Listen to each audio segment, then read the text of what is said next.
येवला शहरातील अमरधाम येथील महामृत्युंजय मंदिरामध्ये आज बुधवार रोजी सायंकाळच्या सुमारास प्रदोष कार्यक्रम ठेवण्यात आला आहे। यावेळी सायंकाळच्या सुमारास महादेवाची महापूजा देखील संपन्न होणार आहे।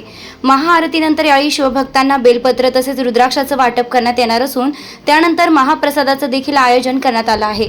तरी समस्त शिवभक्तांनी लाभ घ्यावा असं आवाहन मंदिराच्या वतीनं करण्यात आलेलं आहे। आज प्रदोष असल्यामुळे महामृत्युंजय मंदिरामध्ये सर्व भक्तांना एक विनंतीपूर्वक आव्हान आहे। 4 वाजता अभिषेक झाल्यावरती पूजा आरती झाल्यानंतर सर्व भक्तांनी प्रसादाचा लाभ घ्यावा। बोला।